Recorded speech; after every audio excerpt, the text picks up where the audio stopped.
Hello friend, आपका स्वागत है हमारे चैनल IQ स्टडी सपोर्ट में। दोस्तों, बात करेंगे इस वीडियो में हम लोग रेलवे NTPC भर्ती 2024 के ऊपर।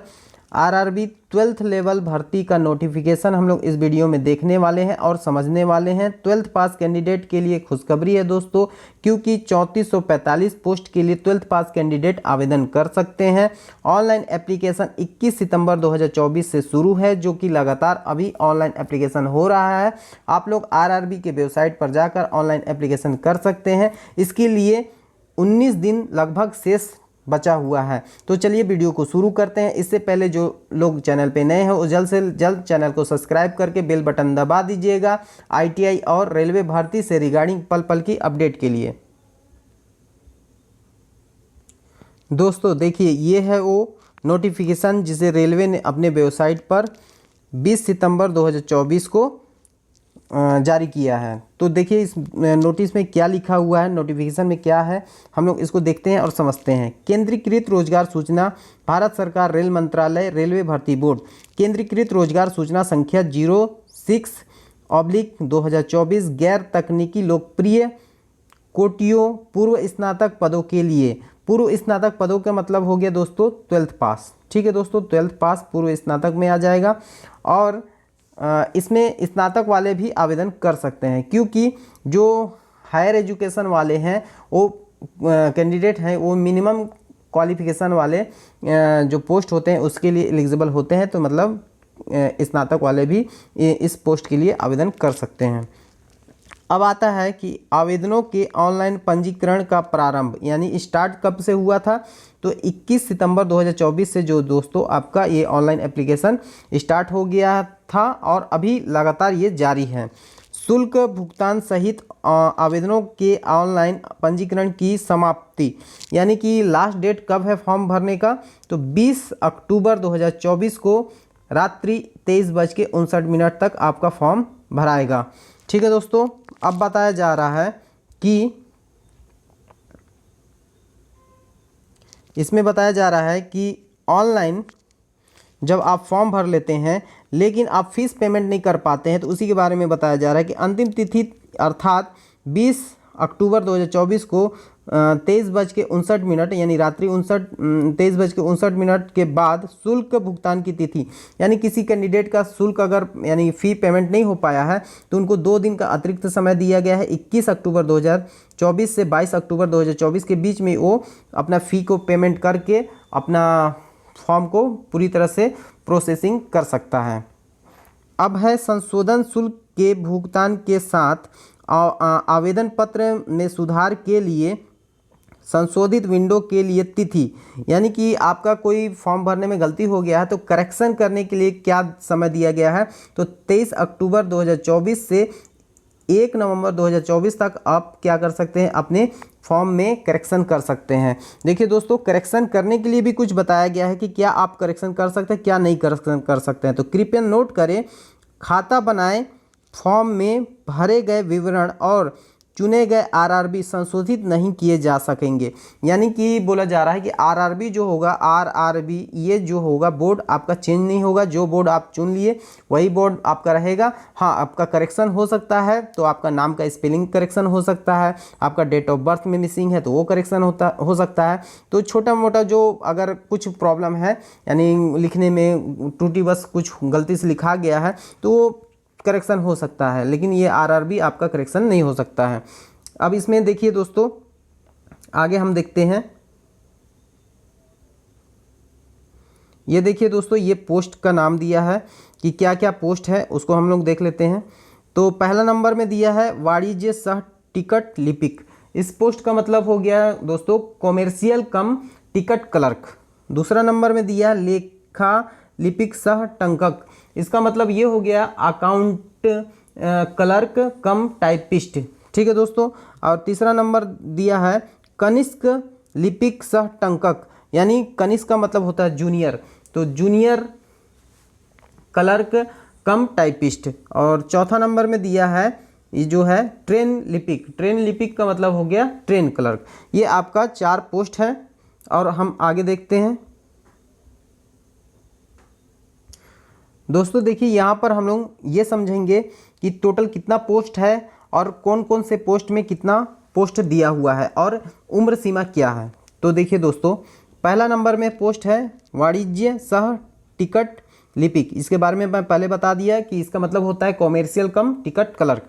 इसके लिए दोस्तों इसका जो वेतन है 21,700, ठीक है। और इसके लिए चिकित्सा मानक B2 मांगा है। और इसके लिए एज दोस्तों पहले जो था 18 से 30 साल था, लेकिन कोविड-19 की वजह से 3 साल का एज जो है छूट दिया गया है। तो इसमें जो है आपका 18 से 33 साल एज हो गया। और कुल रिक्तियाँ सभी RRB यानी कि पूरे जो RRB हैं सब RRB को मिलाकर 2022 पोस्ट जो है इसमें दोस्तों आपका टोटल है। दूसरा नंबर में पोस्ट है दोस्तों लेखा लिपिक सह टंकक। इसका मतलब हो गया अकाउंट क्लर्क कम टाइपिस्ट। इसमें दोस्तों 19,900 इसका प्रारंभिक वेतन है। और इसके लिए चिकित्सा मानक C2 मांगा है। और इसके लिए एज जो है पहले 18 से 30 था, अभी 18 से 33 हो गया है। इसमें पोस्ट जो है दोस्तों 361 पोस्ट है। तीसरा नंबर कनिष्क लिपिक सह टंकक। इसका मतलब ये हुआ जूनियर क्लर्क कम टाइपिस्ट, ठीक है दोस्तों। इसके लिए वेतनमान जो है 19,900। और इसके लिए भी जो चिकित्सा मानक है C2 रखा है। और इसके लिए एज पहले 1830 था, कोविड-19 की वजह से 18 से 33 वर्ष हो गया है। और इसके लिए पोस्ट जो दोस्तों 990 है पूरे RRB को मिलाकर। और चौथा नंबर में ट्रेन लिपिक यानी ट्रेन क्लर्क। इसके लिए जो प्रारंभिक वेतन है 19,900। इसके लिए चिकित्सा मानक A3 रखा गया है। और एज जो है 18 से 30 पहले था, लेकिन कोविड-19 की वजह से 18 से 33 हो गया है। और इसके लिए पोस्ट जो है 72 है। और टोटल पोस्ट आपका जो दोस्तों निकल के आ रहा है 3445 पोस्ट, ठीक है दोस्तों। 3445 जो पोस्ट है ये आपका टोटल पोस्ट निकल कर आ रहा है। चलिए हम आगे देखते हैं। देखिए दोस्तों, यहाँ पर बताया जा रहा है RRB वार और रेलवे जोन वार रिक्तियों का विस्तृत विवरण अनुलग्न B में दिया गया है। यानी कि अनुलग्न B इसके साथ दिया गया है। आप लोग अपना विस्तृत जानकारी के लिए उसको देख लीजिएगा, क्योंकि ये बहुत बड़ा पेज बन जाएगा, बहुत बड़ा वीडियो बन जाएगा। इसलिए मैं इसको छोटा वीडियो बनाने के लिए अनुलग्न B को मैं नहीं दिखा पा रहा हूँ। तो आप लोग इसको डाउनलोड करके देख लीजिएगा और समझ लीजिएगा कि कौन से RRB में कितना पोस्ट है।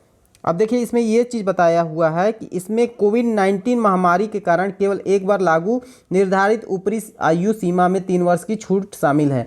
यानी कि जो एज दिया है ना 18 से 33 जो दोस्तों ये एज है, उसमें एक बार के लिए 3 वर्ष की आयु सीमा में छूट दिया गया है कोविड-19 महामारी के कारण। अब बताया जा रहा है कि आपका जो यहाँ पर देखिए मुख्य बातों को हम देख लेते हैं कि निर्धारित शैक्षणिक योग्यता अंतिम परिणाम की प्रतीक्षा कर रहे उम्मीदवार को आवेदन नहीं करना चाहिए। यानी कि जो जिनका रिजल्ट वेटिंग में है, यानी रिजल्ट अभी तक नहीं है उनके हाथ में, तो इस फॉर्म को आवेदन ना करें। इसके लिए RRB यानी रेलवे ने इसके लिए अलग से इसमें लिख के रखा है। तो आप लोग जो जिनके पास सर्टिफिकेट नहीं है तो आप लोग आवेदन मत कीजिएगा, क्योंकि आपके लिए ये ऐसे भी नहीं है। जब तक आपके पास सर्टिफिकेट नहीं है तो कोई मतलब नहीं है फॉर्म भरने से।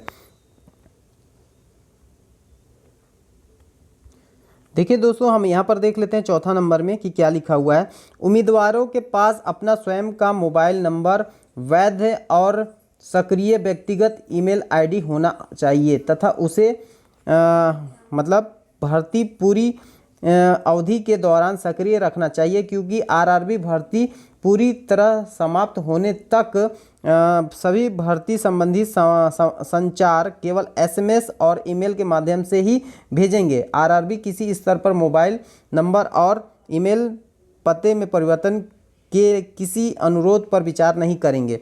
यानी कि आपका जो मोबाइल नंबर है और ईमेल ID है आपको एकदम अपना रखना है, और उसको भर्ती प्रक्रिया के लास्ट स्टेज तक आपको उसको अच्छे से रखना है, क्योंकि आपको जो भी ईमेल आएगा चाहे मैसेज आएगा आपके मोबाइल नंबर पे या फिर ईमेल ID पे ही आएगा। ठीक है दोस्तों, चलिए हम आगे देखते हैं। देखिए दोस्तों, यहाँ पर निगेटिव मार्किंग का बताया जा रहा है कि नकारात्मक अंकन आपका 1/3 अंक प्रत्येक गलत उत्तर के लिए काट दिए जाएंगे। ठीक है दोस्तों, यानी निगेटिव मार्किंग 1/3। ये रहेगा। यहाँ पर दोस्तों आयु सीमा दिया हुआ है कि आपका एज जो है कितना होना चाहिए। तो देखिए यहाँ पर अनारक्षित और EWS इनके लिए 2 जनवरी 1992 से पहले का डेट ऑफ बर्थ नहीं होना चाहिए। और OBC यानी अन्य पिछड़ा वर्ग OBC गैर क्रीमिलियर इनके लिए 2 जनवरी 1989 से पहले का डेट ऑफ बर्थ नहीं होना चाहिए।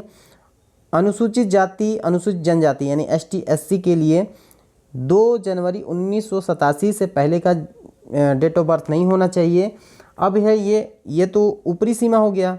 और निचली सीमा का मतलब ये है कि 1 जनवरी 2007 के बाद जिनका डेट ऑफ बर्थ है यानी कि 2008 होगा किसी का 2009, वो इस फॉर्म को नहीं भर सकते हैं। देखिए दोस्तों यहाँ पर फीस बताया जा रहा है कि परीक्षा शुल्क, तो उसका विवरण बताया जा रहा है कि परीक्षा शुल्क जो होगा आपका जो जनरल कैंडिडेट से आपको 500 रुपये का फीस लग रहा है अभी।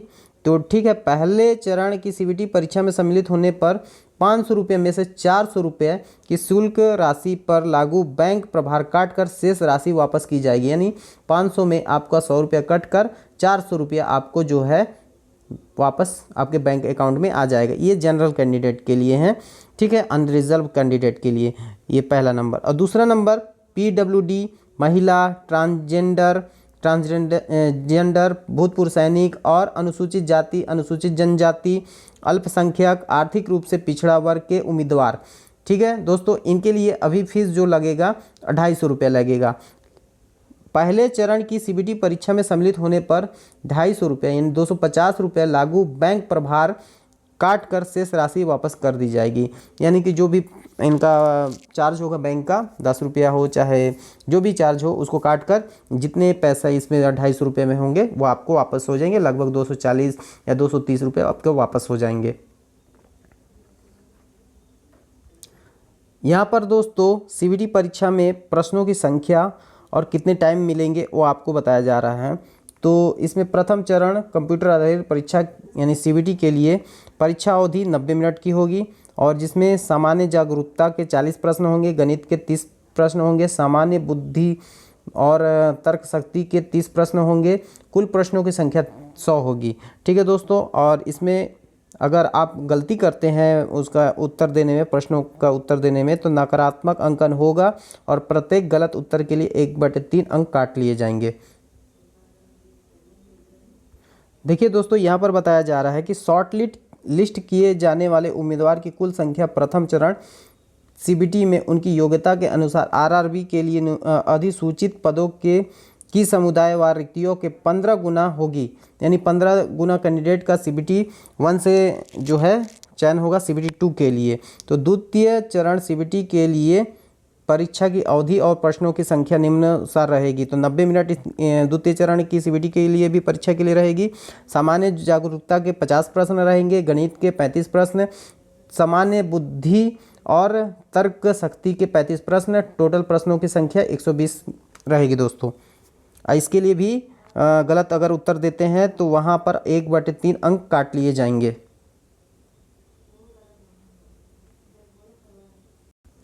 देखिए दोस्तों यहाँ पर यह बताया जा रहा है कि कौन से पद के लिए आपका जो टाइपिंग टेस्ट होगा, कौन से पद के लिए टाइपिंग टेस्ट नहीं होगा। तो पहला नंबर जो पोस्ट है वाणिज्य सह टिकट लिपिक, इसके लिए दोस्तों अपेक्षित कौशल परीक्षा यानी इसमें नहीं है। और लेखा लिपिक सह टंकक, इसके लिए जो दोस्तों टंकक कौशल परीक्षा यानी टाइपिंग टेस्ट है। और कनिष्ठ लिपिक सह टंकक, इसके लिए भी दोस्तों टंकक कौशल परीक्षा यानी टाइपिंग टेस्ट है। ट्रेन लिपिक के लिए जो टाइपिंग टेस्ट नहीं है। अब बाकी CBT 1 और CBT 2 समस्त पदों के लिए दोस्तों देना है, यानी समस्त पदों के लिए समान है और इसमें CBT 1 CBT 2 सभी को देना है। देखिए यहाँ पर यह भी बताया जा रहा है कि उपयुक्त तमाम पदों के लिए दस्तावेज सत्यापन एवं चिकित्सा परीक्षण किए जाएंगे। यानी जितने पद हैं सबके लिए डॉक्यूमेंट्स वेरिफिकेशन और मेडिकल जो टेस्ट है वो भी होगा। और अंकों का सामान्यीकरण, यानी इसका मतलब ये होता है कि नॉर्मलाइजेशन, जब भी सीबीटी एक ही पाठ्यक्रम के लिए कई सत्रों में आयोजित किया जाता है तो विभिन्न चरणों के लिए उम्मीदवारों की चयन उसके द्वारा प्राप्त सामान्यीकृत अंकों के आधार पर होगी। यानी बोला जा रहा है सामान्यीकरण, यानी बोलना चाहिए नॉर्मलाइजेशन होगा। देखिए दोस्तों, यहाँ पर दिया है पोस्ट पैरामीटर, तो इसको आप देख लीजिए। जो पोस्ट है उस पोस्ट के लिए क्या क्या क्वालिफिकेशन रखा गया है। तो वाणिज्य सह टिकट लिपिक, इसके लिए दोस्तों आपका जो मिनिमम है शैक्षणिक योग्यता 12वीं होना चाहिए और 12वीं में 50% मार्क्स होना चाहिए, या इसके समकक्ष अनुसूचित जाति, अनुसूचित जनजाति,